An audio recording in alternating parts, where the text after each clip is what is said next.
Bien, a ver, vamos a empezar entonces, chicos. A ver, vamos a empezar, muchachos. Hoy día vamos a hacer como un repaso, ya un repaso del siglo XX, muy bien, que era básicamente lo que aún quedaba pendiente, ¿no? Parte del siglo XX, lo vamos a desarrollar.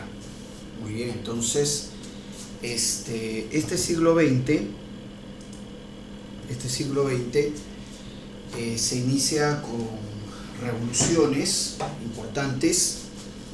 La revolución primero en Rusia, una pequeña revolución en Rusia en 1905, luego la revolución mexicana, luego la revolución nacionalista china, y luego de eso viene el gran suceso, primer gran suceso del siglo XX, que es la Primera Guerra Mundial.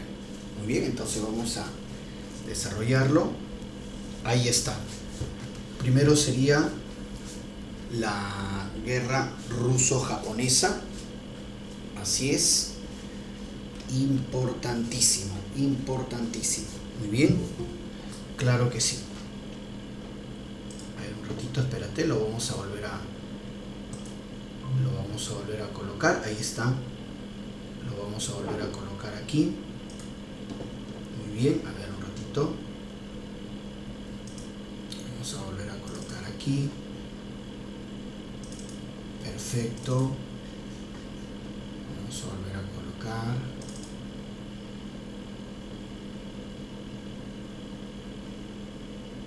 A ver, vamos a ver. Muy bien.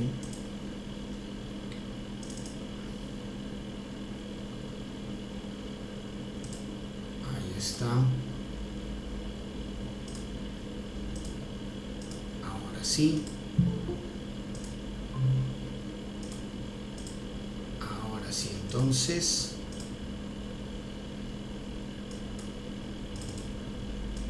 Ahora sí está. Ahora sí está. Muy bien. Perfecto, ahora sí. Entonces, habíamos indicado que empezamos con las revoluciones de inicio del siglo XX, por supuesto, y iniciamos con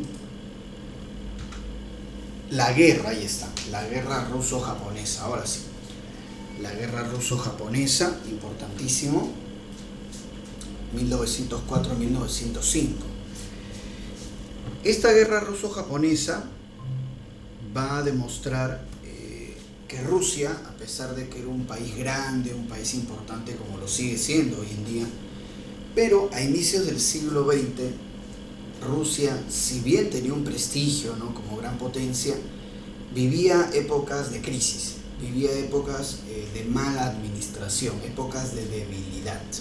Entonces, en esta guerra ruso-japonesa, el favorito era Rusia. Sin embargo, Japón triunfa, tanto en tierra como en mar, demostrando los japoneses que ya comienzan a ser vistos como una potencia regional en Asia con muy buenas perspectivas. Entonces, mientras que Japón se va consolidando como potencia regional de Asia, los rusos comienzan mal el siglo, ¿no?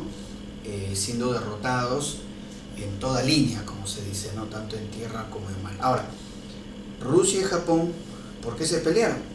¿Qué es lo que estaba en disputa? Justamente vemos en el mapa, aquí está el Imperio Ruso, aquí está Japón, ¿verdad? Y se disputaban la zona de Manchuria, que era el norte de China. O sea, es una cosa bien curiosa, ¿no? Profe, se están disputando el norte de China. ¿Qué? ¿China no decía nada? China era un país muy débil a inicios del siglo XX. China también era un país grande, pero muy débil, ¿no? Además, a China se le llamaba el país enfermo del Asia, así se le llamaba, el país enfermo del Asia, a China. Entonces sí, Rusia y Japón estaban enfrentándose por ver cuál de las dos se quedaba con Manchuria. Finalmente fue Japón.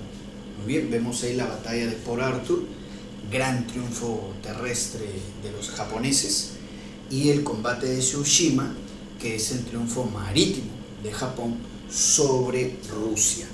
Pero esta derrota militar y también, les repito, la mala administración y la crisis económica provoca una reacción social en Rusia, ¿no? Hay un buen grupo de personas que deciden marchar al Palacio de Invierno, o sea, al palacio del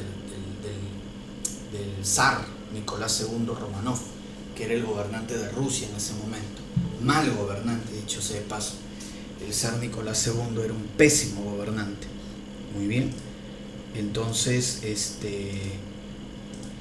y bueno, entonces hay una marcha al Palacio de Invierno, pero la Guardia Imperial reaccionó mal.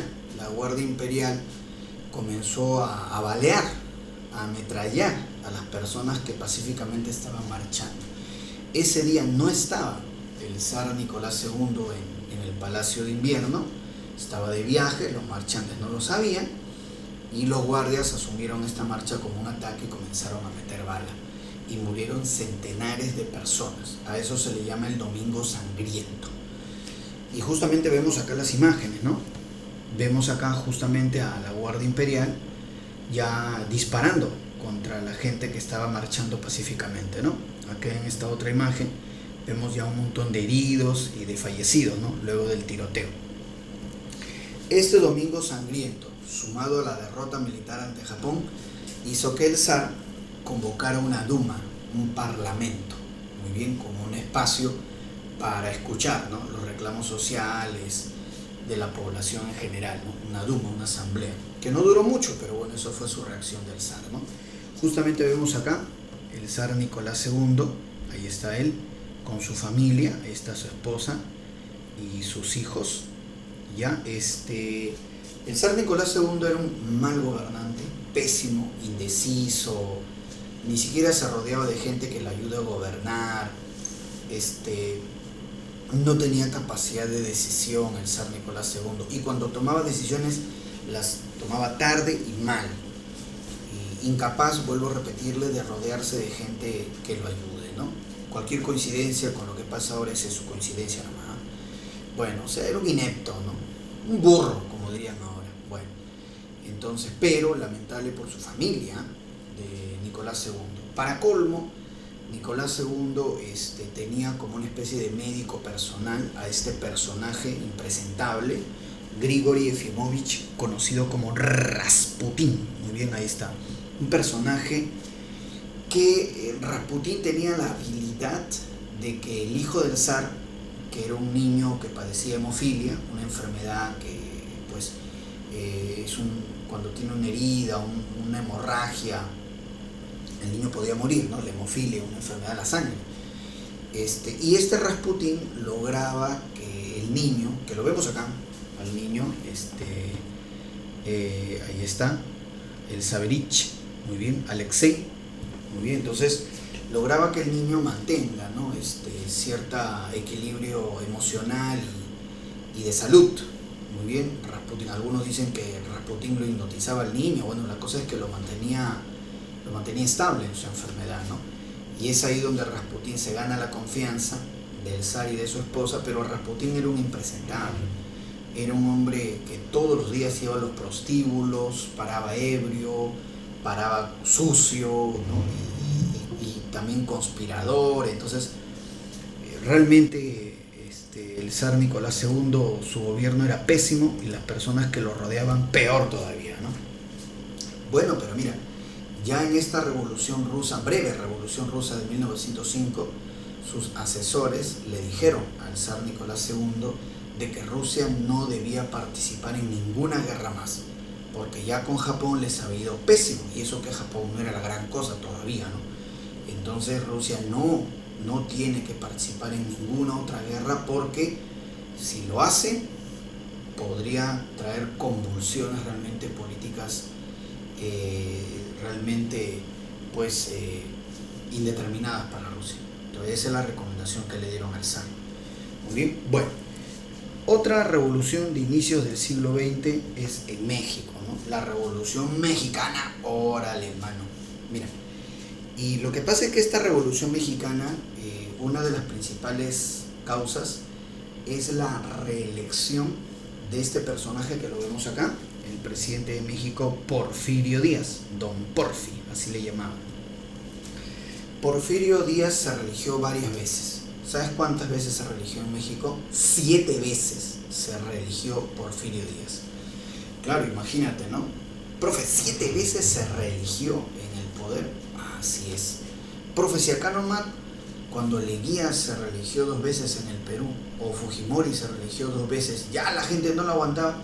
Pero para que veas, en México Porfirio Díaz se religió 7 veces. Y a la 7ª reelección, recién la población mexicana reaccionó.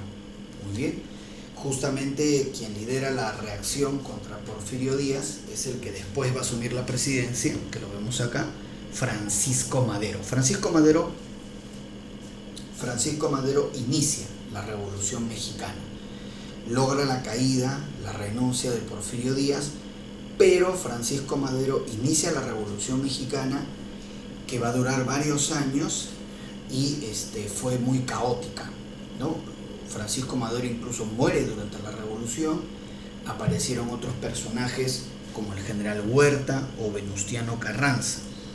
Aquí lo que vamos a destacar son 2 personajes populares, muy bien, que los vemos acá juntos, ¿no?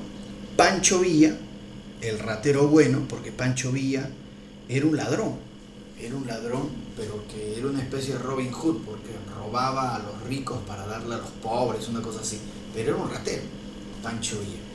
Y el otro era un líder campesino, que lo vemos acá con su bigote, Emiliano Zapata. Emiliano Zapata, él propuso el Plan Ayala.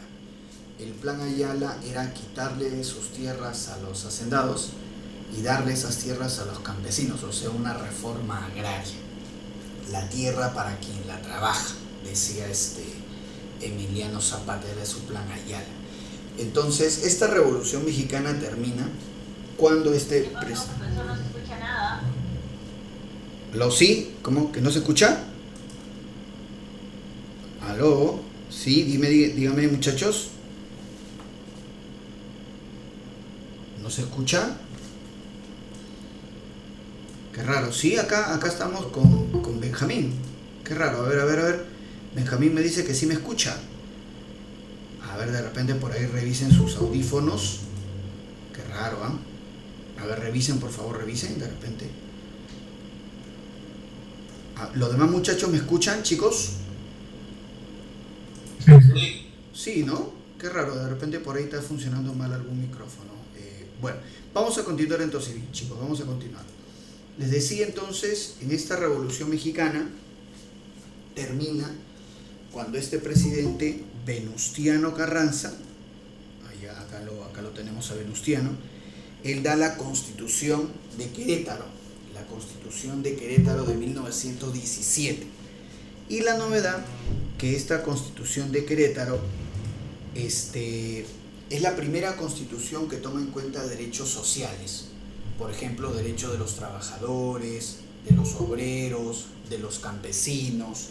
Es la primera constitución que va a caracterizarse por tomar en cuenta esos derechos sociales, ¿no? Tanto es así que, por ejemplo, ¿no?, en Latinoamérica y en Europa, las siguientes constituciones van a hacer eso, tomar en cuenta derechos sociales. En el Perú mismo, por ejemplo, durante el oncenio de Leguía se da una nueva constitución para el Perú, ¿verdad? Y se toma en cuenta derechos sociales de los trabajadores, de los campesinos, como lo había hecho por primera vez la Constitución de Querétaro en la Revolución Mexicana. Muy bien, seguimos avanzando. Otra revolución de inicio del siglo XX, la Revolución Nacionalista China, el Xinhai, muy bien, 1911. China, lo había mencionado hace un ratito, era un país grande y sigue siendo un país enorme, pero al igual que Rusia, estaba muy débil. Y además China estaba mucho más débil que Rusia. Muy bien. Entonces, en China va a haber problemas sociales muy serios y esta revolución nacionalista es la caída del último emperador chino, que era un niño de 12 años, que lo vemos acá, Pu Yi, Huangtong. Muy bien, ahí está. Este niño de 12 años, el último emperador chino, ¿no? Profesor, ¿cómo está? Disculpe que me interrumpa. Dígame, Buenas noches. dígame, profe. Profesor, quería pedir las disculpas respectivas y con mucho respeto. Lo que pasa es que los chicos serían en tarde porque la Miss Nati, bueno, que usted conoce, la Miss Natalie. Claro. Está embarazada y tuvo un pequeño percance y se demoró media hora en ingresar. Así que tuvo que recuperar, por eso los chicos ingresan tarde, ¿sí? Sí. Pero, por favor, que comprenda, me agradecería que comprenda la situación, por eso que los chicos ingresan tarde. Ya, no hay problema. Sí, interesante, ¿ya? Chévere. Ya, profe, entonces, tal como que acordado, hace lo de día, lo que tiene que hacer, le envía sus notas a la profesora Kimberly y con eso ya terminamos esta semana. Y estoy a la espera de su temario, ¿sí? No se olvide su temario para los cursos de cívica y de historia universal. Ya, listo. Por interno hablamos. Listo, profe. Bacán, chévere, gracias. Hasta Bien. luego, chicos. Nos vemos. Bien, muchachos, entonces, como les decía, China, un país grande, como lo es hasta ahora, pero a inicio del siglo XX, curioso, ¿no? Que tanto Rusia como China a inicios del siglo XX hayan estado muy debilitadas, pero China estaba en peores condiciones, ¿eh? El país enfermo del Asia, recuerdan que así se le llamaba. Curioso porque más bien ahora, que es el siglo XXI, más bien tenemos a Rusia y a China muy fuertes, ¿no? Muy fuertes y hasta desafiantes con los Estados Unidos, ¿eh?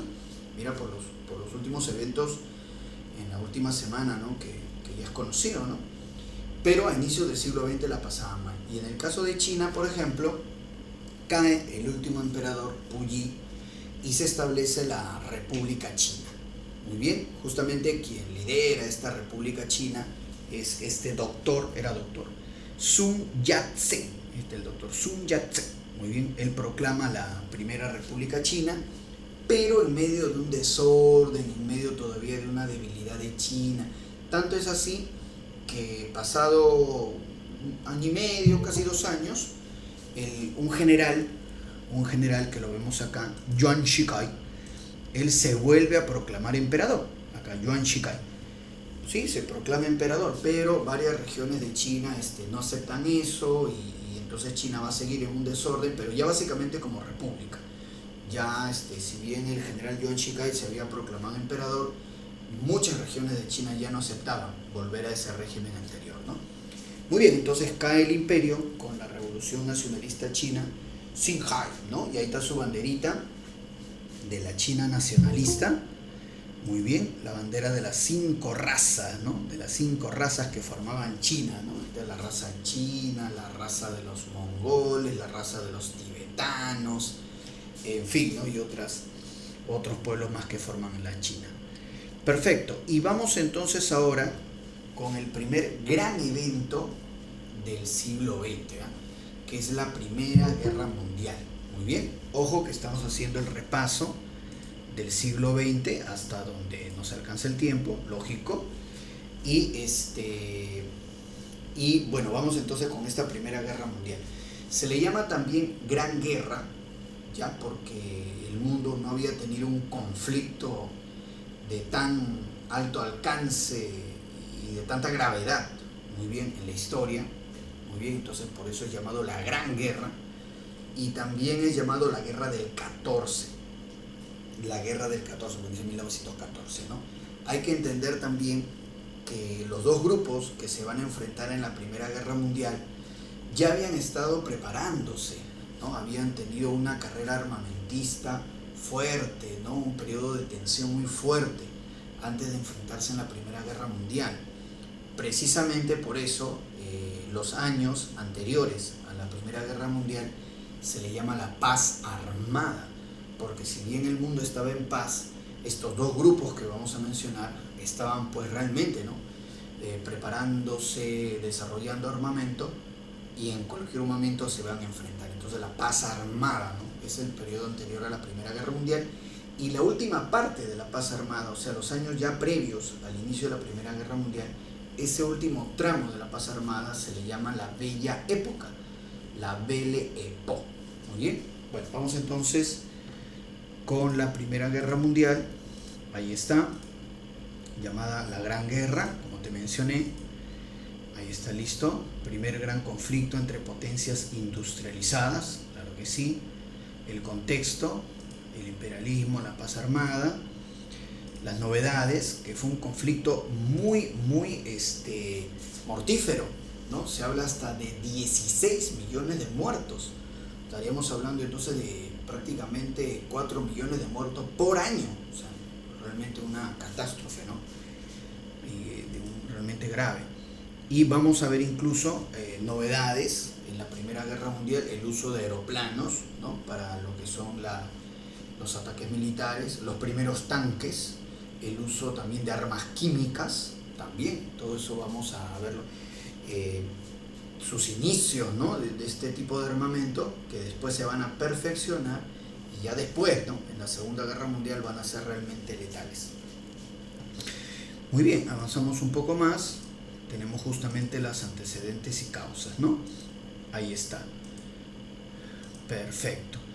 Entonces, la primera causa es el afán imperialista, porque vamos a hablar de los grupos, ¿no? Que se enfrentan. Muy bien, pero tanto el grupo de Alemania como el grupo de Francia buscaban nuevos territorios, ampliar sus zonas de dominación, tener territorios estratégicos, nuevos mercados, acceso a materias primas. Eso es un afán imperialista el que mueve a los países de esta guerra. El grupo de Alemania quería más colonias, más territorios. El grupo de Francia defendía justamente sus colonias y sus mercados. Es un afán imperialista, primer punto. El segundo punto es el revanchismo de Francia. Francia había tenido una guerra con Alemania 40 años antes, y Alemania le había quitado a Francia 2 provincias, Alsacia y Lorena. Entonces los franceses estaban con todas las ganas, con todas las ganas de ir a una nueva guerra contra Alemania para recuperar Alsacia y Lorena, para recuperar las provincias cautivas, las provincias irredentas, como ellos llamaban. Entonces, el revanchismo francés. Francia no dudó en entrar a un nuevo conflicto de esta gravedad. Entonces, ese es el segundo punto, el revanchismo francés. El tercer punto es el conflicto en los Balcanes. El conflicto en los Balcanes, que ahorita vamos a ver, ¿no? ¿De qué trata esos conflictos en los Balcanes? Ahorita vamos a ver entonces. Los Balcanes es el sureste de Europa, ¿no? Ahí vamos a ver. Y una cuarta causa es los grupos que se formaron. Los dos grupos que se enfrentan. El grupo de Alemania, que es la Triple Alianza. La Triple Alianza, ese es de Alemania. Y el otro... Dime. ¿Es para el repaso o está haciendo clase? No, lo que pasa es que estamos haciendo el repaso del siglo XX para ya poder terminar todo, claro, para ya poder terminar todo, ¿no? Y justamente estamos hablando de la Primera Guerra Mundial porque ha venido bastantes preguntas de admisión sobre este tema, entonces estamos aprovechando ahí también. Y entonces, el grupo de Alemania, que es la Triple Alianza, y el otro grupo, el de Francia, que es la Triple Entente. Muy bien, entonces esos dos grupos se enfrentan y bueno, pues no, realmente fue terrible esta situación. Entonces, vamos a ir desarrollando, vemos acá el mapa de Europa antes de la Primera Guerra Mundial. Muy bien, y ahorita vamos a ver los dos grupos que se enfrentan. Precisamente acá están. Muy bien. El primer grupo, el de Alemania, la Triple Alianza. Alemania, Austria-Hungría e Italia. Esa es la Triple Alianza. Ahora es bien curioso porque cuando se inicia el conflicto, Italia no interviene. Italia se declara neutral. Sí, se inicia el conflicto y de la Triple Alianza, Alemania, Austria-Hungría entran, pero Italia se declara neutral. E incluso, a medida que la Primera Guerra Mundial avanza, Italia se cambia de bando, porque se declara neutral y luego Italia negocia y se pasa al bando contrario, a la Triple Entente. Sí, Italia termina peleando a favor de la Triple Entente. Muy bien, así es. Y el otro grupo, porque este es el grupo de Alemania, no la Triple Alianza, el otro grupo, el de Francia, es la Triple Entente, que lo vemos acá. Francia, el Reino Unido y Rusia. ¿Por qué a Francia le interesaba estar con el Reino Unido? Porque recordemos que el Reino Unido domina los mares. El Reino Unido domina los mares, tiene la mayor flota marítima, domina los mares. ¿Y por qué a Francia le interesa estar con Rusia? Porque si te das cuenta, si Francia es aliada de Rusia, mira ve acá, obliga a Alemania a pelear en dos frentes. Contra Francia, frente occidental, y contra Rusia, frente oriental. Muy bien, van a agarrar a Francia, van a agarrar a Alemania por ambos lados. Eso le interesa a Francia. Por eso que jalar a su grupo a Rusia. Muy bien. Entonces, acá arribita lo tenemos, ¿ven? La triple alianza. Ahí está Alemania, Austria-Hungría e Italia, aunque Italia se declaró neutral. El otro grupo, el de Francia, Rusia y el Reino Unido, ¿no? Con el desarrollo, con el avance de la Primera Guerra Mundial, se van a sumar más países. Muy bien, claro. Por ejemplo, en el caso de la Triple Alianza, se suma Turquía, el Imperio Otomano, Bulgaria.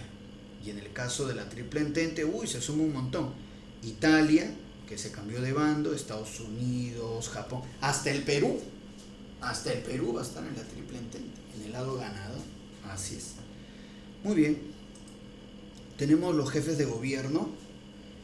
En el caso de Austria-Hungría era este abuelito, Francisco José, un abuelito, ¿no? Y justamente el heredero de este abuelo, su sobrino Francisco Fernando, fue asesinado y ahí comienza toda la situación de la Primera Guerra Mundial. En el caso de Alemania, que es el Segundo Reich, el emperador, el Kaiser, Guillermo II Hohenzollern, el Kaiser. En el caso de Rusia, el zar Nicolás II Romanov, ahí está. Y abajito tenemos, en el caso del Reino Unido, ahí está importante, muy bien, David Lloyd George, muy bien, el caso del Reino Unido. El caso también de Georges Clemenceau, el líder de Francia, y Vittorio Orlando en el caso de Italia. Así es. Muy bien, avanzamos un poco más. Perfecto. El detonante. ¿Cuándo se inicia?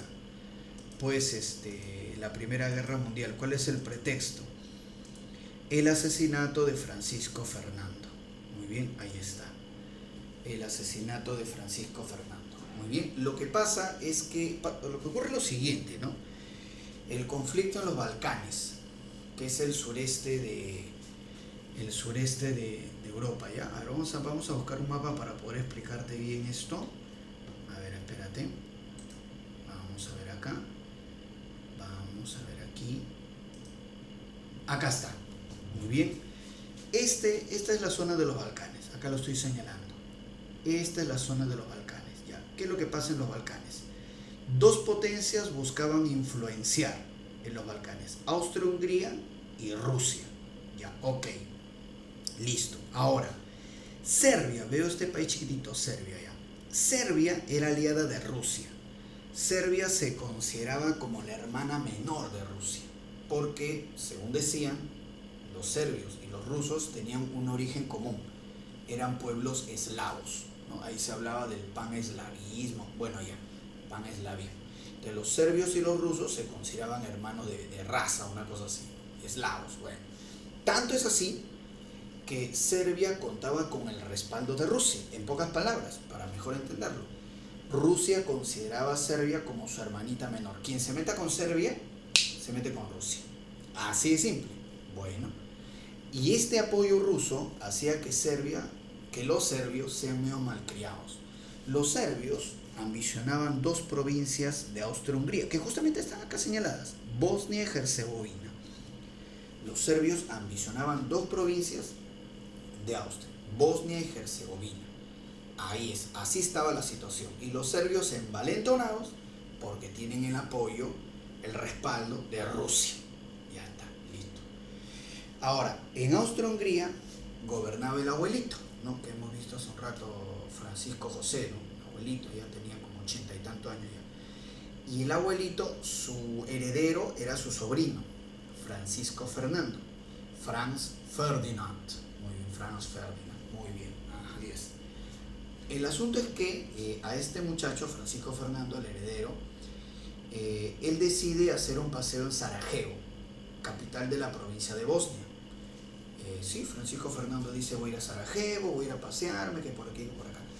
Obviamente los guardias, ¿no? Los austriacos le dijeron que no haga eso, porque los serbios eran tan malcriados que incluso habían grupos terroristas serbios. Había uno llamado la Mano Negra, que amenazaba incluso con hacer atentados. Eran terroristas, rucos eran. Entonces a Francisco Fernando le dicen eso: tú vas a ir a Sarajevo, a Bosnia, mira que los serbios están ahí, pueden atentar contra tu vida. Pero Francisco Fernando, que parece que era medio terco o necio, él dice: no, yo voy ahí, yo no tengo miedo. Bueno, pues entonces comienza a pasearse, ¿no? Que justamente es la imagen que vemos acá. Acá está el abuelito, por si acaso, acá está Francisco José, el emperador de Austria-Hungría, y a quien van a matar es a su sobrino, a Francisco Fernando. No, esto de acá, justamente acá está, ¿no? Ahí está, acá lo vemos, el atentado. Muy bien, ahí está. Este es Francisco Fernando el sobrino con su esposa. Están paseándose, ¿no? En Sarajevo, ¿no? Ahí, capital de Bosnia. Están paseándose y hay un primer atentado. Le arrojan una bomba. Felizmente para Francisco Fernando, la bomba cae un poco lejos, hay algunos heridos, los llevan al hospital. En el hospital, los guardias le vuelven a decir a Francisco Fernando que es muy peligroso, que ya ha habido un primer atentado, por favor, que ahí nomás y se vaya. Pero vuelvo a repetirte que Francisco Fernando, el heredero del trono, el archiduque, el heredero del trono de Austria-Hungría, Francisco Fernando era terco y dice: no, yo no tengo miedo, tío, voy a continuar, Bueno, y continúa su recorrido y ahí hay un segundo atentado. Un muchachito, 16 años nomás, se acerca al auto y le dispara y lo mata. Justamente vemos acá la escena. Este muchachito, Gavrilo Princip, mete bala, asesina a Francisco Fernando y a su esposa Sofía. Entonces es un magnicidio, ¿no? El asesinato en Sarajevo. Así es. Entonces ahí comienza Ahora, detienen a este muchachito, a Gavrilo Princip, confiesa que pertenece a un grupo terrorista serbio llamado la Mano Negra, y obviamente las autoridades austriacas quieren detener a todos los implicados, ¿no? Obviamente este chiquillo no se le va a ocurrir hacer tamaña desgracia, ¿no? Asesinato. Comienzan a investigar más. Y entonces Austria-Hungría pide el apoyo del gobierno serbio, porque estos terrucos de la Mano Negra son serbios, pues. Entonces el gobierno austriaco pide apoyo a Serbia y Serbia no contesta. Entonces pasan como 3 semanas y entonces el gobierno austriaco manda un ultimátum. El gobierno austriaco le dice al Estado serbio: si en 5 días los serbios no apoyan las investigaciones, lo vamos a asumir que el gobierno serbio es cómplice de este asesinato y que se atengan a las consecuencias. Pasan los 5 días, Serbia no dice nada, Austria-Hungría declara la guerra a Serbia, que se atengan a las consecuencias. Bueno, Austria-Hungría declara la guerra a Serbia. Muy bien, así es. Muy bien, claro que sí. Y obviamente, ¿quién va a venir en apoyo de Serbia? ¿Quién era, entre comillas, su hermana mayor? Rusia. Rusia de inmediato comienza a movilizar soldados. Vuelvo a repetirte que Rusia, como lo sigue siendo hoy en día, es un país enorme y que en esa época, en un mes, Rusia te podía levantar un ejército de 1 millón de soldados. Rusia comienza a movilizar su gente. Austria dice: Austria dice: declaro la guerra a Serbia. Serbia llama a Rusia, fácil. Yo a Austria, ¿a quién llamo? Alemania. ¡Alemania! ¡Oye, ven para acá! Y Alemania, los alemanes que estaban con todas las ganas de entrar a una guerra, los alemanes de frente, dicen los alemanes: Austria, ahí vamos. Los alemanes de frente declaran la guerra a Rusia y declaran la guerra a Francia. Listo. Se armó el despelote. Ya estamos en plena Primera Guerra Mundial. Así es. Entonces, ¿cómo el asesinato de Francisco Fernando desencadena todo, no? Austria-Hungría declara la guerra a Serbia, los rusos se movilizan, Austria llama a Alemania y Alemania, ¿no? Apurado, ¡pum!, declara la guerra a Rusia y a Francia también. Así es. Entonces, justamente es lo que vemos acá. Mira, ve.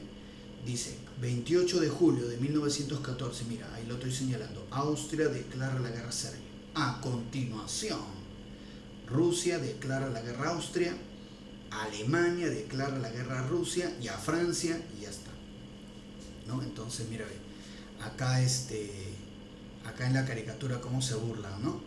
Mira, ve, se supone que este chiquito es Serbia, ¿no? Austria dice, te va a pegar Serbia.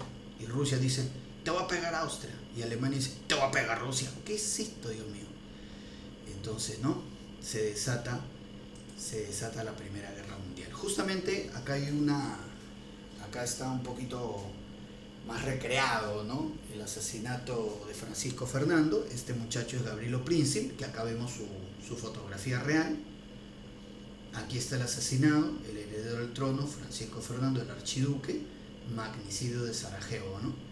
Y aquí vemos como una caricatura, ¿no? El puño es Austria, que quiere eliminar a Serbia. Muere, Serbia, muere. Ahí está.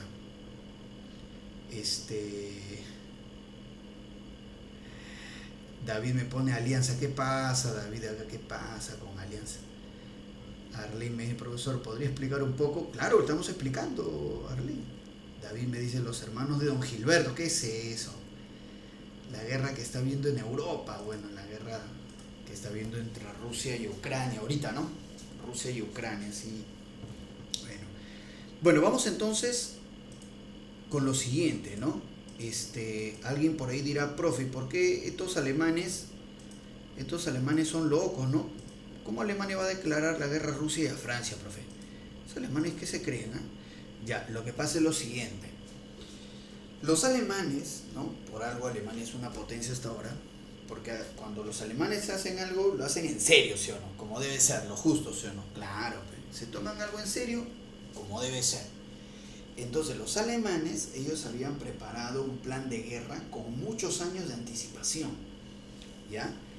Recuerda además, yo te había mencionado los grupos aliados y te había dicho que a Francia, de la Triple Entente, le interesaba tener como aliado a Rusia, porque de esa manera obligaban a Alemania a pelear en dos frentes, contra Rusia y contra Francia, ¿no? El frente occidental y el frente oriental, que es lo que estamos viendo acá. Pero justamente los alemanes, que vuelvo a repetirte que son personas serias, que son lo máximo, ¿no?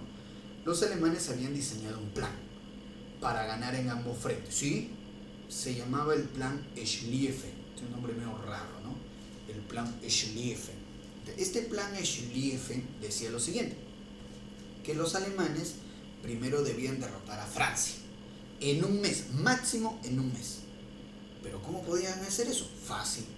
Los alemanes iban a atacar a Francia, no directamente, sino a través de dos países pequeños que están al norte de Francia, o básicamente Bélgica, Holanda y pero principalmente Bélgica. Entonces, el plan Schlieffen de Alemania decía que los alemanes debían pasar Bélgica, que es un país pequeño, repito, al norte de Francia. Entonces los alemanes decían, debemos pasar Bélgica en 2 días. Pasando, no me compare, como si fuera un pasaje, una calle, listo. Pasamos Bélgica en 2 días y entramos al norte de Francia. Y en un mes la liquidamos, compadre.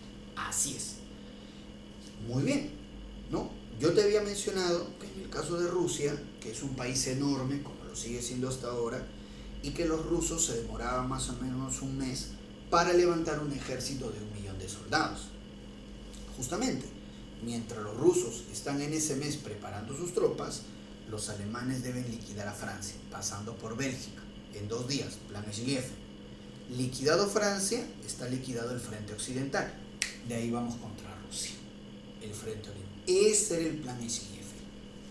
¿Ah? Para que veas, los alemanes como siempre a lo grande, lo justo, profesionales hasta para esto. Ya, muy bien. Por eso vamos a hablar del frente occidental y el frente oriental. Pero algo pasó mal. Algo no salió bien. ¿Qué pasó? No puede ser. ¿Qué pasó? Para que veas que hasta los alemanes se equivocan. Para que veas que nadie es perfecto. El plan Schlieffen decía, hay que pasar Bélgica en 2 días, ¿no? Ya, los alemanes entraron a Bélgica y no se demoraron 2 días. Se demoraron 2 semanas. Ahí la fregaron. ¿Cómo te vas a demorar 2 semanas? Entonces, esas 2 semanas que los alemanes se demoran en Bélgica le permite a los franceses preparar sus defensas, llevar un montón de soldados a la frontera norte, y los franceses, incluso en su desesperación de llevar soldados al norte por donde venían los alemanes, utilizaron, dice, hasta los taxis de París, que eran pues unos autos todavía pequeños que más parecían mototaxis, pero ¿qué importa, compadre? A nada. Y con esos, entre comillas, taxis, llevaban a todas sus tropas al norte.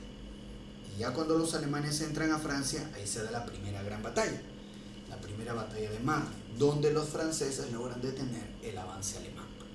Y así entonces Francia no cae, el plan Schlieffen no se cumplió. Justamente lo que vemos acá, mira, ve, en este mapita, aquí vemos al general alemán Helmut von Moltke, bueno, y ahí está, Moltke, y vemos cómo los alemanes invaden Bélgica. Yo te dije, 2 días debemos demorarnos, se demoraron 2 semanas, la fregaron, y los franceses pueden armar una defensa. Y en el frente oriental, ahorita vamos a hablar del frente oriental contra Rusia, ¿no? Justamente, acá está, muy bien, otra vez nos ponen al general alemán, Moltke, otra vez nos citan el plan Schlieffen, mira, ve, Alemania entra a Bélgica, pero te repito, debían ser 2 días, fueron 2 semanas, no pues. Y entonces los franceses preparan su defensa. La primera batalla de Marne. Los franceses con las justas, pero logran detener el avance alemán. Y acá abajito vemos los taxis que te mencioné, los taxis de París, que fueron utilizados para llevar las tropas de urgencia al norte. Que como vemos, estos taxis entre comillas más parecen mototaxis, ¿no? Y ya te dije, a nada. Acá está el general francés que logra detener el avance alemán, Joseph Joffre. Muy bien, así es.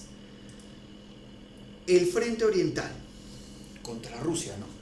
Bueno, vuelvo a repetirte que Rusia era un país enorme como lo es hoy en día, pero a inicios del siglo XX no pasaba nada, en verdad, no pasaba nada.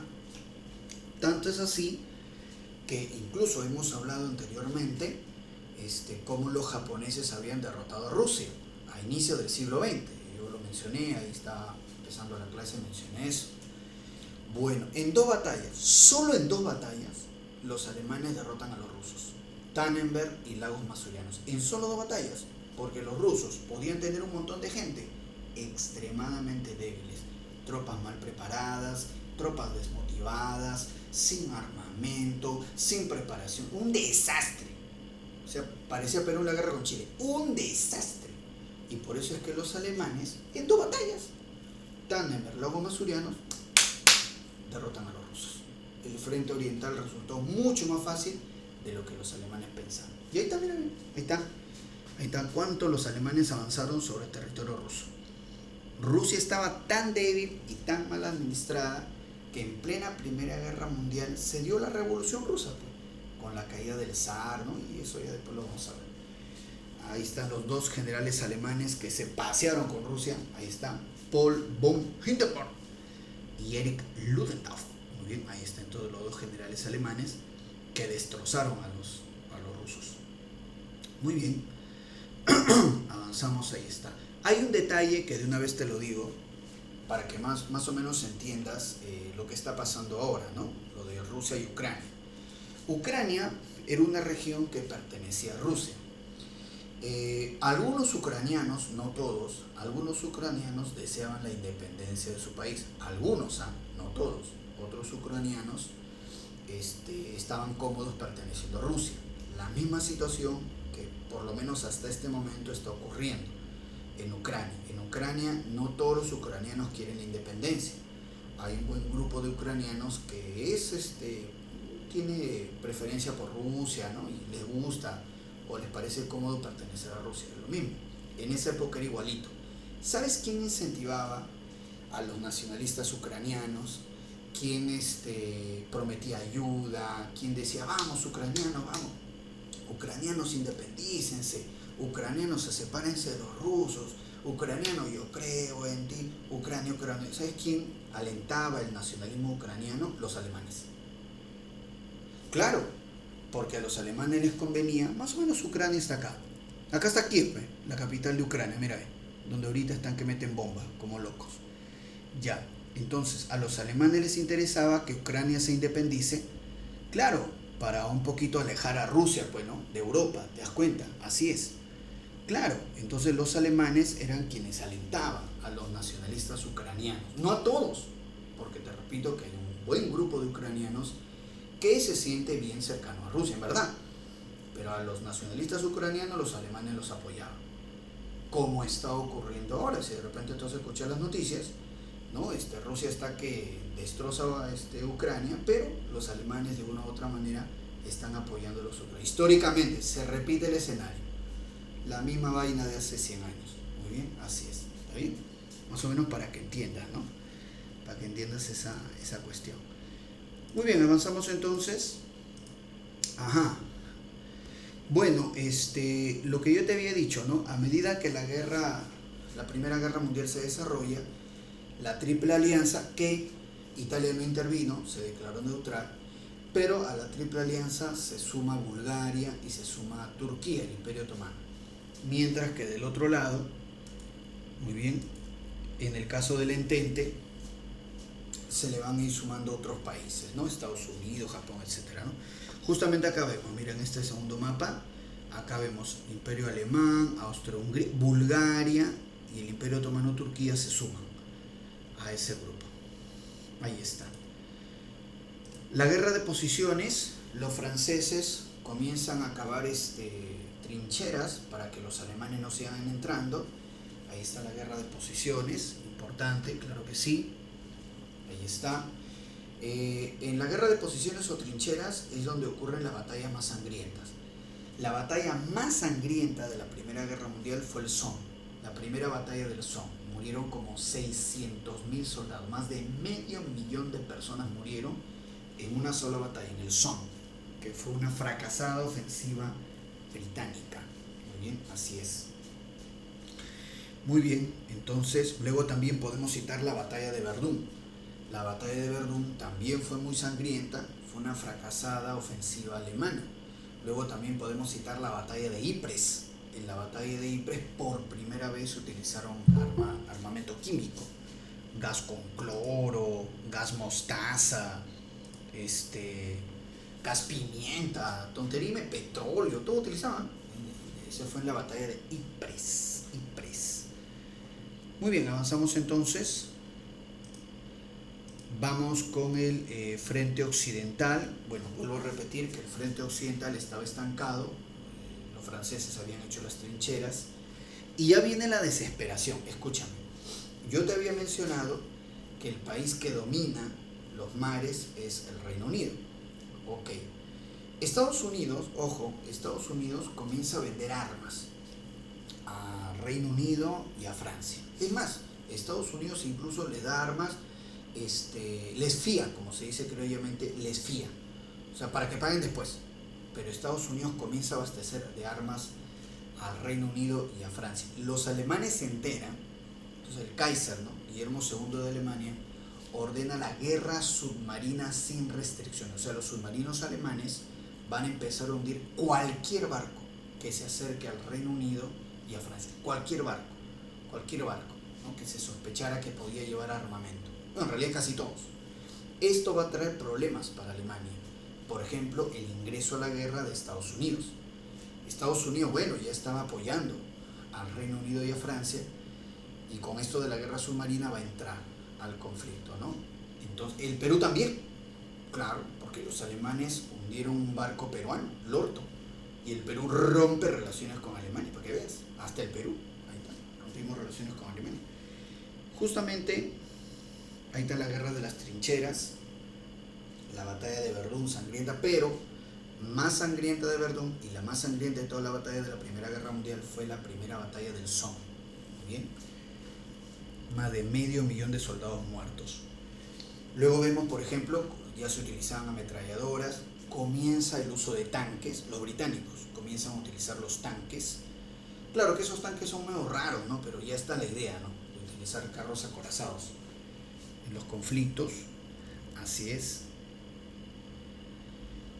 Y luego está el frente oriental. Muy bien. Ya, Estados Unidos entra a la Primera Guerra Mundial. Obviamente porque había intereses económicos de Estados Unidos en esta guerra, por supuesto. ¿Cuál es el pretexto, ¿no?, que utiliza Estados Unidos para entrar en la guerra? Básicamente dos pretextos, ¿no? El hundimiento de Lusitania. El Lusitania era un barco británico, pero donde había más de 1.000 pasajeros norteamericanos. Los alemanes hundieron el Lusitania, murieron más de 1000 norteamericanos, ya, el hundimiento del Lusitania. También se habla del telegrama Zimmermann. El telegrama Zimmermann, los alemanes ofrecen a los mexicanos armas para que México ataque el sur de los Estados Unidos. Tanto por el hundimiento de Lusitania como el telegrama Zimmermann, Estados Unidos decide ya entrar a la guerra. Muy bien, apoyando ahora sí con todo a Francia y a los británicos, y Estados Unidos envía 1.200.000 soldados a la guerra. Muy bien, con ese apoyo es que el Entente puede ganar, pues justamente ahí está, ¿no? La guerra submarina sin restricciones, muy bien, el hundimiento de Lusitania con más de 1000 pasajeros norteamericanos. Y está el presidente de los Estados Unidos, Thomas Wilson, que declara la guerra a Alemania. Entonces Estados Unidos entra a la Primera Guerra Mundial. Así es. Segunda guerra de movimientos, muy bien, pero acá hay un detalle. Ya esta es la última parte, ¿no?, de la Primera Guerra Mundial. Hay un momento clave cuando Rusia se retira de la guerra. Rusia se retira firmando el tratado Brest-Litovsk. Lo que pasa, yo te había mencionado que Rusia estaba tan débil que en plena Primera Guerra Mundial Rusia convulsiona, o sea, la Revolución Rusa, y los comunistas llegan al poder con el famoso Lenin, llega al poder bolchevique. Y Lenin, él retira a Rusia de la guerra, porque Lenin quería consolidar su gobierno, el comunismo, en Rusia, no le interesaba la guerra. Entonces Lenin toma el poder en Rusia y negocia que Rusia se retire. Pero hay un detalle: Rusia se va a retirar, pero recuerda que Rusia está perdiendo, que Alemania la ha derrotado en las dos batallas que te mencioné, Tanner, Lago Masurianos.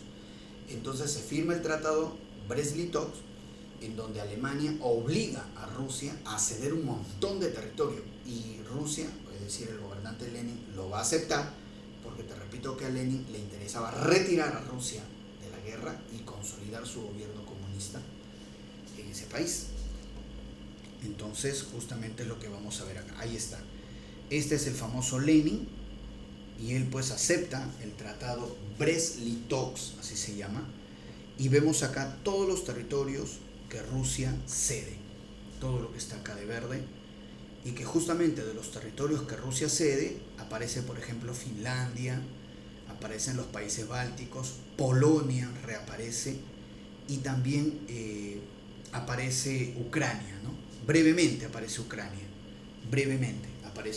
partida, sí, porque ya te he dicho que no todos los ucranianos quieren ser independientes. Entonces la parte de Ucrania que quería independizarse, ahí está. Entonces aparecen estos países, ¿no? Ya te he dicho. Y hace un ratito te conté quién apoyaba a los nacionalistas ucranianos, quienes alentaban a los ucranianos: sí, Ucrania, sepárate de Rusia, sí, yo te voy a ayudar, yo te voy a mandar armamento. ¿Quién era? Los alemanes. Y por eso ahora no te debe sorprender, porque es el mismo escenario. Ucrania partida, hay una Ucrania que quiere estar con Rusia, otra Ucrania que no. Rusia está invadiendo la Ucrania que quiere separarse, y Alemania le ofrece apoyo a Ucrania. Pero la historia de siempre. Es la historia de siempre esa vaina. Muy bien. Ahí está. O sea, no le asusta lo que pasó ahorita mismo. Lógicamente, pues ya ves, Europa es así. Tú sabes un poco de su historia, ya los conoces. Lo mismo dirán ellos de nosotros, ¿no? Ellos dirán: ¿por qué Perú y Chile no se llevan? Porque ha habido hace más de 100 años una guerra, que todos guachos se bronquearon y ya listo. También la misma vaina, ¿sí o no? Igualito. Claro, ¿sí o no? Cada cierto tiempo, cada 10 años, siempre descubren un espía a favor de Chile en nuestro ejército. Cada 10 años ocurre eso. Si quieres revisa, googlealo. Siempre, cada 10 años se encuentra un espía, un soldado peruano traidor. No, siempre. ¿Y a quién le pasa la información? A Chile. Qué novedad. Ya. Entonces imagínate, un europeo encuentra eso: pero ¿por qué un soldado peruano le pasa armas a Chile? ¿Por qué será? Porque han tenido ese tiempo. Pero la misma cosa siempre. La misma vaina. Muy bien, entonces Rusia se retira de la Primera Guerra Mundial. Los alemanes se pusieron contentos, porque los alemanes dijeron: si Rusia se va, entonces todos los soldados alemanes que estaban en el frente oriental peleando contra Rusia, los vamos a pasar al frente occidental para derrotar a Francia de una vez. ¿no? La idea era buena, los alemanes ya hay que llevar a todos los soldados del frente oriental hacia Francia, pero muy tarde fue la reacción, porque ya Estados Unidos había enviado un montón de armamento y Estados Unidos había enviado 1.200.000 soldados frescos, ya muy tarde. Se da la segunda batalla de Marne, que es la derrota definitiva de Alemania. Muy bien, así es. Derrota definitiva de Alemania, segunda batalla de Marne, triunfo del Entente de Francia y el Reino Unido con apoyo estadounidense. Si no, no la hacían. Y bueno, a continuación, entonces, ahí están los tratados de paz. El primero es el que más nos interesa, el Tratado de Versalles, porque es la rendición y es la paz que se firma con Alemania. En el Tratado de Versalles se le echa toda la culpa de la Primera Guerra Mundial, se le echa la culpa a Alemania. Y el Tratado de Versalles es bien severo con Alemania. Alemania, por ejemplo, va a perder todas sus colonias. Alemania le devuelve Alsacia y Lorena a Francia. Alemania va a ser partida en dos, sí, la parten en dos, su territorio, para que pierda, la parten en dos Alemania. Va a ser desmilitarizada. Alemania va a pagar dinero a los países que lo han vencido y Alemania va a entregar 15 años sus principales minas de carbón a favor de Francia. Todo eso, muy bien, así es, para que pierda, ¿no? Entonces Alemania pierde sus colonias, pierde Alsacia y Lorena, va a ser partido su territorio, tiene que pagar una indemnización de guerra, desmilitarizada y encima dar sus minas de carbón 15 años a Francia. Y luego a los socios de Alemania que también perdieron, obviamente se firma Tratado de Paz. Tratado de Saint-Germain con Austria-Hungría, Tratado Trianon, claro, se separan, ¿no? Austria por un lado, Hungría por otro lado, Tratado de Neuilly con Bulgaria y Tratado de Sèvres con Turquía. Ahí está, nos interesa más el Tratado de Versalles. Ahí está, el Tratado de Versalles, muy bien, y acá están los ganadores, ¿no?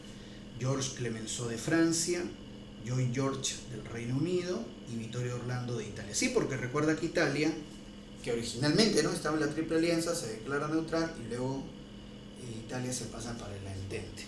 Muy bien, así de traidores los italianos.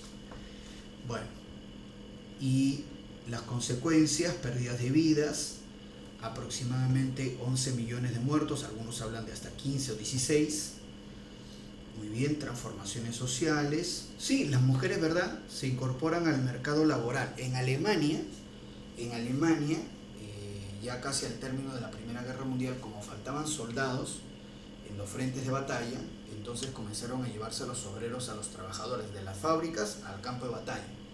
Pero si te llevas a los obreros de las fábricas, ¿quiénes van a producir ahora el armamento? Decreto, las mujeres vayan a chambear a las fábricas. Sí, y las mujeres alemanas fueron obligadas a ir a las fábricas y a trabajar como obreros. Pero eso fue bueno, porque las mujeres aprendieron el trabajo en las fábricas y cuando ya termina la Primera Guerra Mundial, muchas mujeres siguieron trabajando en las fábricas, ganando su dinero, ya no dependían de su esposo y no, entonces tenían más independencia económica. Ya no tenían, incluso algunas ya no tenían esposo y no tenían por qué tener esposo, sino si ya tienen su plata, ya está, listo, ya está. Entonces, importante, las mujeres se incorporan al mercado laboral, eso sí.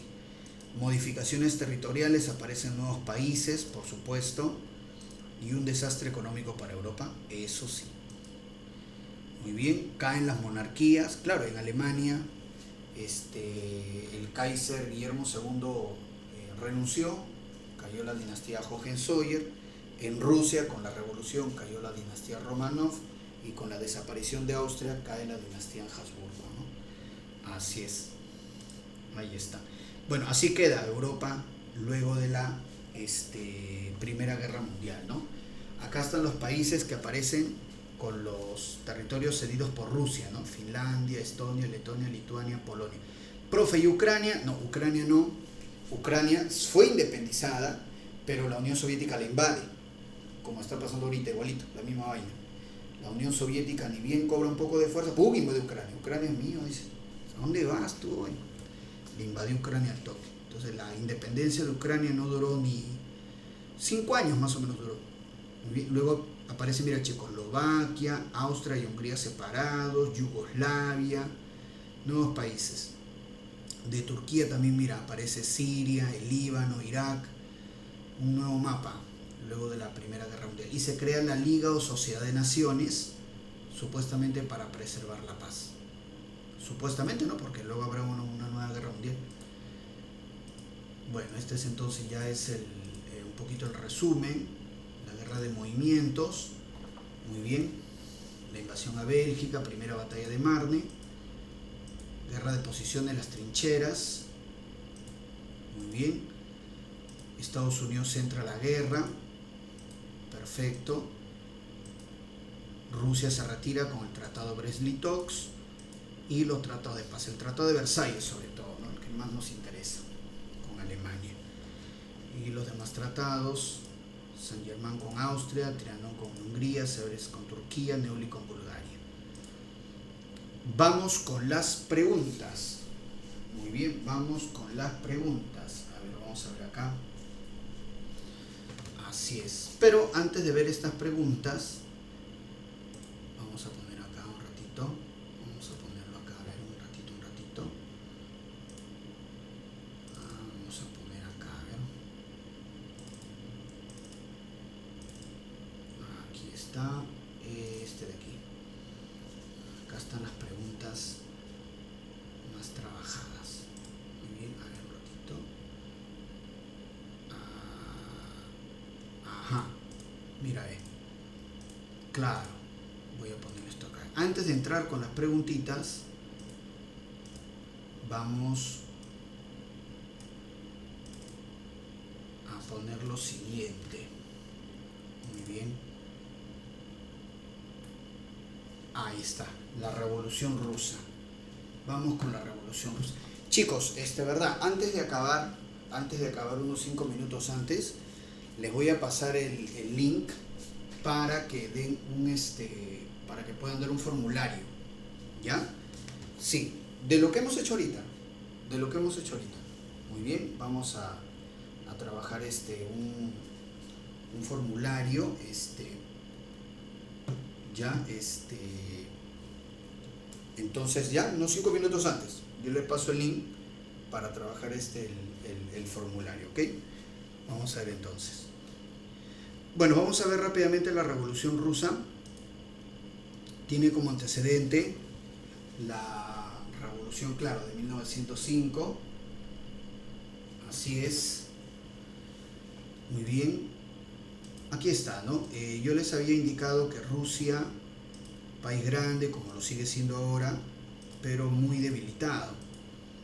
Y que en plena Primera Guerra Mundial, precisamente, ¿no?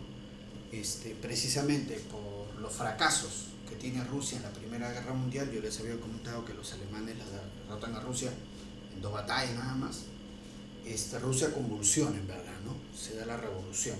Esta revolución rusa tiene 2 momentos, la etapa de febrero y la de octubre. En la etapa de febrero, lo más importante es la renuncia del zar, Nicolás II Romanov, porque, y lo vuelvo a repetir lastimosamente, el zar Nicolás II era un hombre, era un pésimo gobernante, de muy malas decisiones, se rodeaba de gente que no lo aconsejaba bien, y bueno, el desprestigio del zar Nicolás II, las derrotas en la Primera Guerra Mundial, provocan que se quede sin apoyo político popular y el zar renuncia. Muy bien, cuando renuncia el zar, se forma un gobierno provisional liderado por Kerensky. Este sujeto Kerensky era del partido menchevique, que eran socialistas moderados, ¿no? Socialistas moderados, Alexander Kerensky. Pero Kerensky comete un error. Kerensky, él cree que Rusia debe continuar en la guerra. La guerra, la Primera Guerra Mundial me refiero, desprestigiaba demasiado. Era una guerra que le quitaba recursos a Rusia, una Rusia que estaba en crisis. Era una guerra que hacía que los rusos no entendían por qué tenían que pelear esta guerra absurda que solamente están perdiendo y en pobreza encima. Entonces, el mantener a Rusia de la guerra era desprestigiarse. Y así fue. Kerensky se desprestigia por mantener a Rusia en la guerra. Y entonces para octubre toman el poder los bolcheviques. Los bolcheviques, que eran los socialistas radicales. y su líder era Lenin, ¿no? Vladimir Ilich Ulyanov Lenin. Los bolcheviques toman el poder, forman los llamados soviets, que eran como comités populares en las principales ciudades de Rusia. Soviet, ¿no? Comités de obreros, campesinos y soldados. Y lo primero que hace Lenin es retirar a Rusia de la Primera Guerra Mundial, para él no desprestigiarse.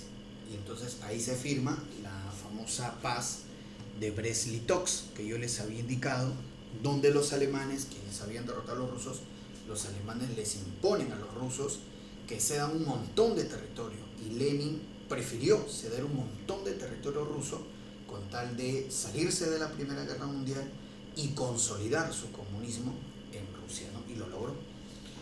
Recordemos que con la paz de Brest-Litovsk, Rusia cede tanto territorio que ahí es donde aparece Finlandia, Polonia, los países bálticos, Ucrania. Aparece Ucrania brevemente, porque después ni bien Rusia, la Unión Soviética se consolide un poco, invade Ucrania, ¿no? Y bueno, Lenin entonces retira a Rusia de la Primera Guerra Mundial. Cuando termina la Primera Guerra Mundial, se desata la guerra civil en Rusia, los blancos contra los rojos obviamente son los comunistas de Lenin. El ejército rojo, dirigido por Trotsky, derrota a los blancos y la revolución rusa se consolida. Lenin le cambia de nombre a Rusia, pasa a llamarse Unión de Repúblicas Socialistas Soviéticas. Muy bien, ahí está, ¿no? Se funda Rusia, se convierte en la URSS, el primer país comunista del mundo. Muy bien, así es. Perfecto.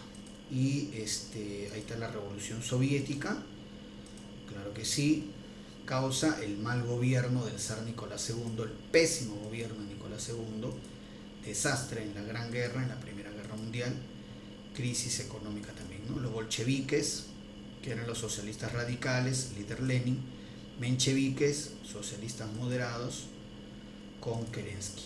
A la muerte de Lenin, asume el mando de Stalin, quien industrializa a la Unión Soviética. Así es. Muy bien, entonces rápidamente vamos a responder las preguntitas, ¿sí? Rápidamente, chicos, a ver, vamos a ver acá. A ver, vamos a responder, muchachos. Vamos a responder. Mira, dice la primera pregunta: una consecuencia de la derrota rusa en su conflicto contra Japón y sus repercusiones sociales fue, muy bien, una consecuencia, perfecto, yo les había indicado justamente, de que cuando Rusia es derrotada, ¿no?, por Japón, se da una marcha al Palacio de Invierno que acaba en masacre, y el zar Nicolás II convocó un parlamento, una Duma. La respuesta aquí es uno besito, ¿no? Uno besito. Vamos con la segunda pregunta. Dice: a inicios del siglo XX, el Imperio Ruso y Japón se disputaron en cruenta guerra el territorio de... También lo había mencionado. Claro, muy bien, Manchuria, ¿no? Se disputaban el norte de China, porque China era tan débil que otros países se disputaban su territorio. 2 agüita. Entonces pones por acá 2 agüita. Vamos con la pregunta 3. Caracterizó a la Revolución Mexicana. Muy bien, recuerda que uno de los líderes populares de la Revolución Mexicana era Emiliano Zapata, que él pedía la reforma agraria, ¿no? Quitarle las tierras a los hacendados y dárselo a los campesinos, la tierra para quien la trabaja. Anti-latifundista, porque los latifundistas son los hacendados. 3 besitos. 3 besitos. 4. La Revolución Nacionalista China de 1911, dirigida por el doctor Sun Yat-sen, llegó a evidenciar un carácter republicano y nacionalista. Cayó el último emperador chino, Puyi. 4 casa. 4 casa. Vamos con la pregunta 5. Dice: previo a la Gran Guerra, o sea, la Primera Guerra Mundial, se formaron alianzas militares. Aquella formada por Alemania, Austria-Hungría e Italia. Muy bien. ¿Cuál es ahí? Alemania, Austria-Hungría, Italia. ¿Cómo se llama ese grupo? La Triple Alianza. La Triple Alianza. ¿Qué es eso? La Triple Alianza. 5 casas. Estaba que había por ahí. Uno de los alumnos era hincha de Alianza. Me voy a poner Alianza. Me dice. 5 casas. 6. Ciudad en que fue asesinado el archiduque, el heredero al trono de Austria-Hungría, Francisco Fernando. ¿Sarajevo? Sarajevo, ¿no? Ese es el pretexto, el detonante de la Primera Guerra Mundial. 6 casas. Capital de Bosnia. Sarajevo, provincia austriaca ambicionada por Serbia. Vamos con la 7. Dice: países que formaron la Triple Entente cordial en la Gran Guerra. Muy bien. Claro, ¿no? Reino Unido, Francia y Rusia. Es el grupo de Francia, ¿no? Es el grupo de Francia. Así es. Entonces 7 deditos. 7 deditos. Muy bien. 7 dedos. Vamos con la 8. A ver la 8 que dice: durante el transcurso de la Gran Guerra, ¿qué países se sumaron a la Triple Alianza? O sea, el grupo de Alemania. Al grupo de Alemania. La respuesta es Bulgaria y Turquía. Bulgaria y Turquía. Porque recuerda que Italia, que debió estar con Alemania, Italia se declara neutral y luego se pasa al otro bando. Italia se llegó a pasar al entente. 8 casas. 8 casitas. Muy bien, ahí está. Avanzamos a ver un poco más. Ajá, hay otro bloque. A ver, el otro bloque. ¿Qué dice acá? La 9 dice: Kaiser alemán durante la Primera Guerra Mundial. El Kaiser alemán, ¿te acuerdas? El Kaiser alemán era Guillermo II Hohenzollern. 9 dedos. 9 dedos, el Kaiser Guillermo II. Seguimos, la 10. La actitud que asumió el Perú durante el transcurso de la Gran Guerra. Yo te dije, los alemanes hundieron un barco peruano, el Orto. Claro, el Perú rompe relaciones con Alemania y apoya la Triple Entente, a los enemigos de Alemania. 10 besitos. 10 besitos. Muy bien. Vamos con la 11. Durante la Guerra del 14, o sea, la Primera Guerra Mundial, el general francés que logró detener el avance alemán en Verdún. Bien, ese es que dijo, no pasará. Ese es Philippe Pétain. 11 casas. 11 casas. Muy bien, ahí está. Vamos con la 12. El país de puntos suspensivos se retiró de la Gran Guerra firmando el tratado Brest-Litov, cediendo un montón de territorio. Rusia, ¿no? Y ahí nace Ucrania, brevemente, ¿no? Pobrecita Ucrania, ya los rusos siempre la paran invadiendo, ¿no? 12 casas. 12 casas. Vamos con la 13. Dice: la violenta revolución rusa tiene como punto de partida la ciudad de Petrogrado, en San Petersburgo, Petrogrado. 13 casas. ¿No? Recordemos ahí que en la fase de febrero el zar Nicolás II renunció. 13 casas. 14. En los meses finales del gobierno del zar Nicolás II, este ordenó una nueva ofensiva contra los alemanes. Dicho ataque estuvo a cargo del general ruso.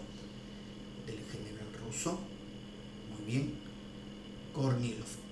14 agüita. 14 agüita. Siguiente, 15, dice: durante la guerra civil rusa, tras la revolución, el jefe inicial de los blancos contra los rojos bolcheviques es Denikin. 15 casas. 15 casas.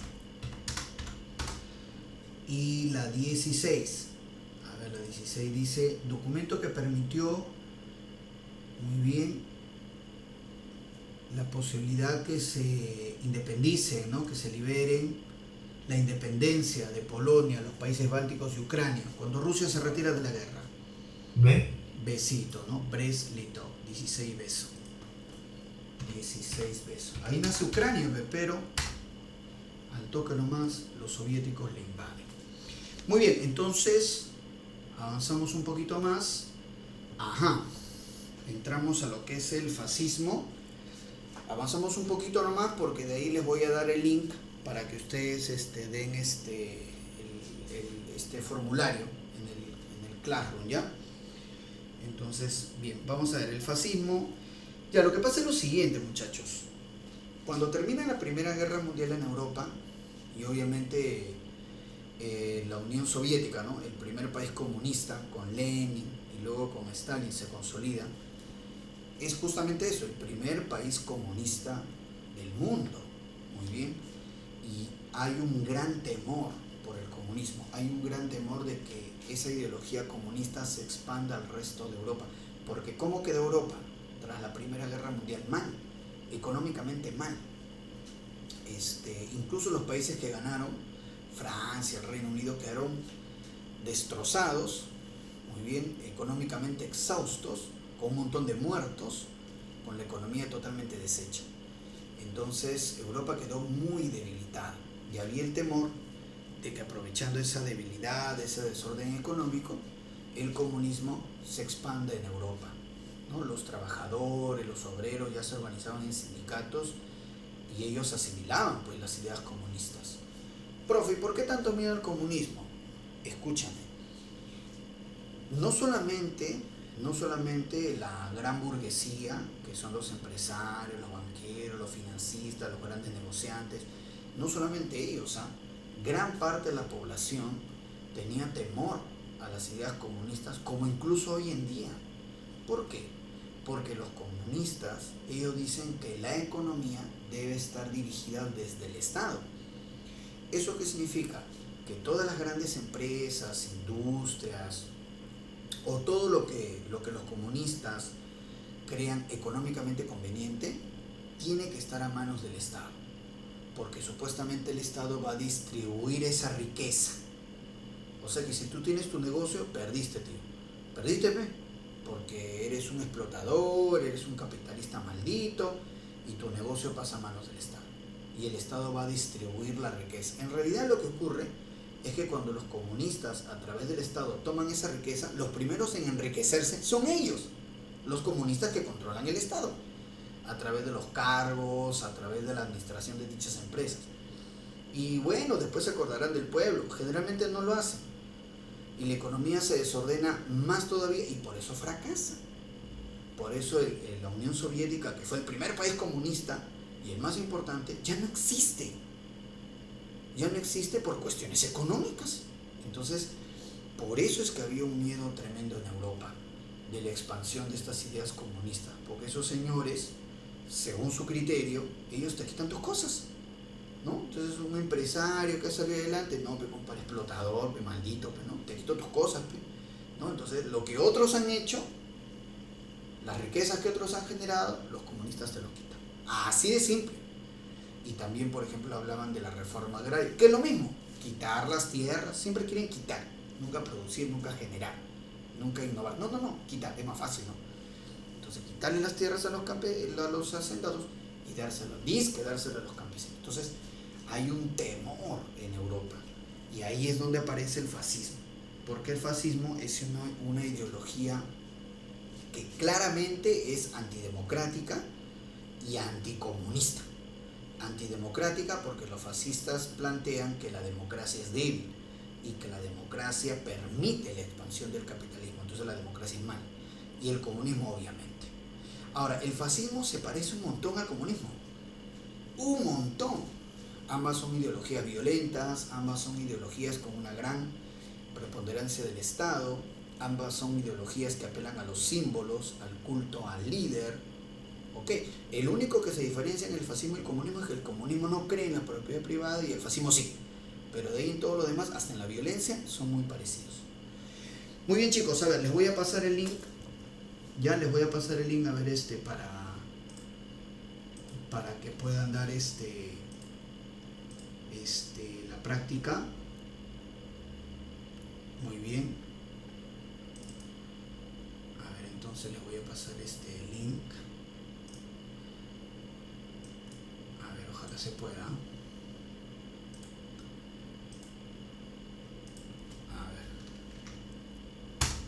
A ver, chicos. A ver, entonces, Por favor, a ver si pueden acceder a esa práctica y poner sus claves. Sí, ojalá se pueda. A ver, a ver, a ver.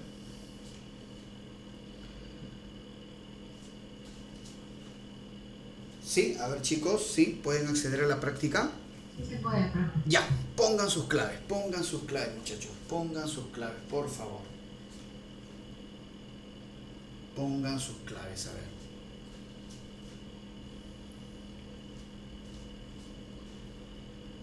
Pongan sus claves, chicos, a ver, ojalá se pueda.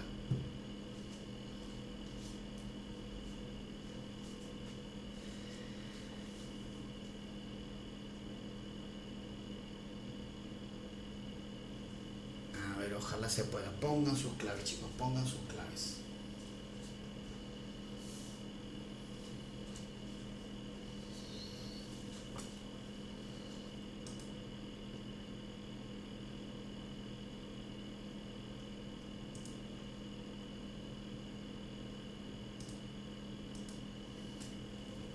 Pongan sus claves, chicos.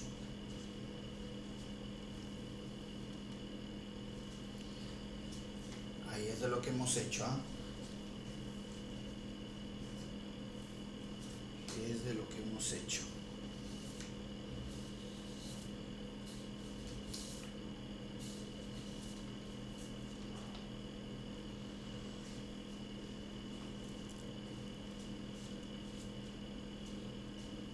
Así es.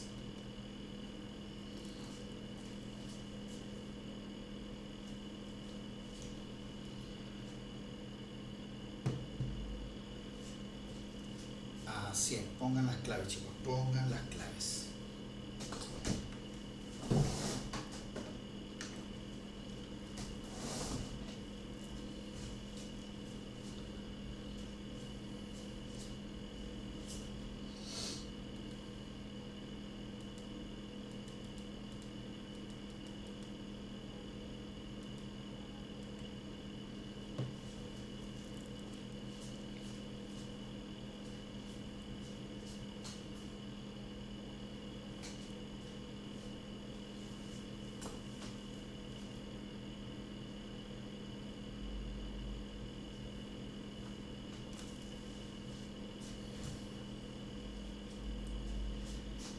Pongan sus claves, muchachos, pongan sus claves.